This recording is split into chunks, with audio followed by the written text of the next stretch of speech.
Let me begin with the obligatory disclaimer. While I'm here in uniform, the views I express will not necessarily be those of the administration or the Department of Defense, and given my job title of Chief Defense Counsel, it's probably a pretty good bet that they won't. In 2 weeks, I'll be stepping down from my position as Chief Defense Counsel, so I find myself in a pretty reflective mood today. And over the past 2 years, I would periodically fly down to Guantanamo Bay, often with Hina and Jaman in the front row, and sit in the dilapidated, rat-infested building that is the home to the military commission system, and we would watch the system attempt to lurch forward. By any objective measure, the military commission system has been a complete failure. From its inception in November of 2001 through May of 2006, the commission system was marked by one fiasco after another, until on June 26, 2006, in the case of Hamdan versus Rumsfeld, the Supreme Court held that the original commission system was, and I quote, illegal, because it violated the Uniform Code of Military Justice and Common Article 3 of the Geneva Conventions. And the administration and Congress responded by enacting the Military Commissions Act of 2006.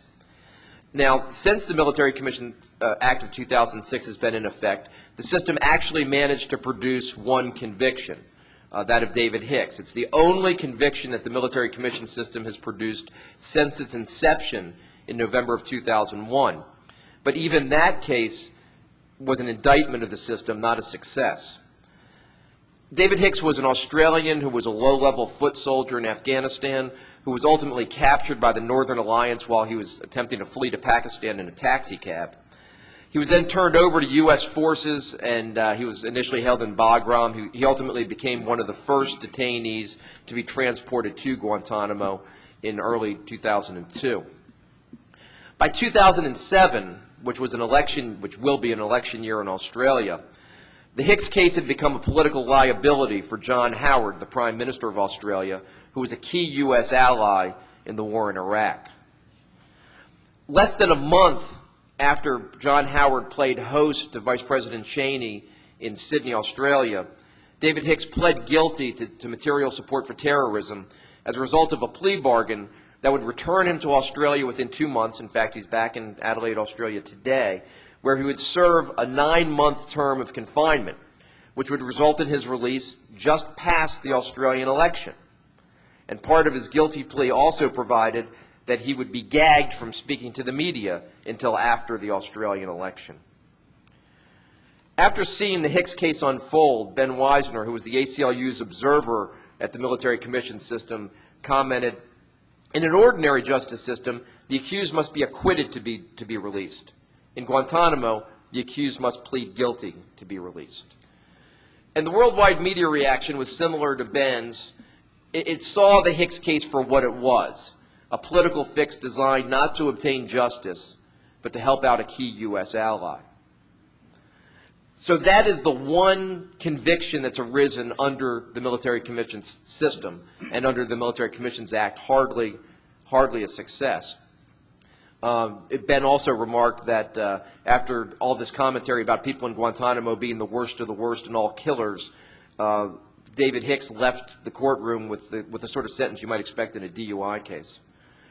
Then in June 2007, military judges dismissed charges without prejudice in the only 2 remaining military commission cases, holding that the U.S. hadn't properly satisfied a jurisdictional requirement for taking those cases to trial.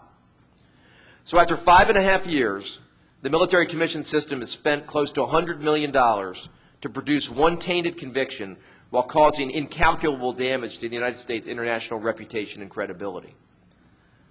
Why has the system failed? Well, at the most mundane level, I think that what's transpired indicates that it's harder to set up a legal system than anyone imagined back in 2001 when the commission system was first envisioned. But at a more fundamental level, I believe that the commission system has failed because it is inconsistent with American values. Now, unfortunately, right now, a member of my extended family is going through a transplant procedure, and the doctors are concerned that his body might reject the transplant. And I think that's actually an apt metaphor for the military commission system. The military commission system is a foreign organism that's been transplanted into our body politic, and our body politic has rejected it. I want to refer back to a Supreme Court opinion that was written by Justice Hugo Black that was released on May 1st, 1944, as World War II raged. In fact, that was only 36 days before the D-Day invasion at Normandy. And it's a case called Ashcraft versus Tennessee, and it involved the 45-year-old man in Tennessee, E.E. Ashcraft, who was convicted as an accessory after the fact of, he was convicted as an accessory before the fact in his wife's murder on the basis of a statement that he made to police after 38 and a half hours of continuous interrogation that included only one 5-minute break. Now, during the trial, the police officers testified that they made the interrogation in what they called relays, and they explained they did this because the police became so tired during the questioning that they needed rest. But there was no rest for Mr. Ashcraft, who was subjected to questioning continuously except for one 5-minute break from Sunday night to Monday morning, and subjected to what the Supreme Court described as the third degree. In overturning the resulting conviction, this is what Justice Black wrote for the Supreme Court. The Constitution stands as a bar against the conviction of any individual in an American court by means of a coerced confession.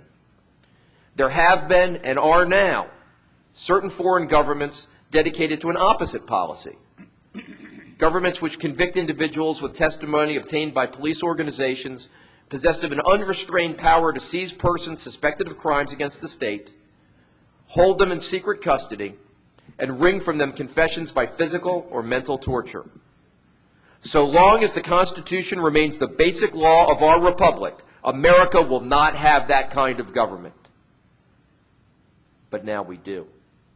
In the Military Commissions Act, Congress expressly said that a military judge may admit into evidence statements obtained by coercion. The Military Commissions Act set up a system where someone can be prosecuted, convicted, and possibly even executed on the basis of nothing but hearsay. Worse yet, the burden of establishing the hearsay's unreliability rests on the party opposing the hearsay, and yet the defense is not entitled to discovery concerning the methods that were used to obtain an interrogation that might be to obtain a statement that might be used against the accused. That's practically an invitation to launder evidence obtained by torture. Now, I describe this as a foreign organism launched, inserted in the American body politic. There are many other ways in which the military commission system departs from our normal method of trial in America and in the Anglo-American system. And one thing that is particularly disturbing is that all of these reduced procedures are made, someone becomes susceptible to these reduced procedures on the basis of alienage. Only an alien can be tried by the military commission system. A U.S. citizen cannot be. So in addition to the other problems with the military commission system, it also offends the fundamental American guarantee of equal protection by making one susceptible to lesser forms of protection, specifically on the basis of citizenship. Now, introducing this foreign organism into our body politic has also been completely unnecessary. Last year, Deputy Attorney General Paul McNulty gave a speech to the American Enterprise Institute. And in that speech, he said that in the normal federal criminal justice system, there have been 254 convictions for terrorism-related offenses since 9/11, including such prominent cases as Zacharias Moussaoui and Richard Reed, the would-be shoe bomber. So here we have a system where the established system demonstrably works, and this new system is a demonstrable failure. And yet, we have the system attempting to go forward again today. Now, what would a doctor do if she saw that a patient's body was rejecting a transplant of an unnecessary organ? She'd pick up a scalpel and she'd remove it.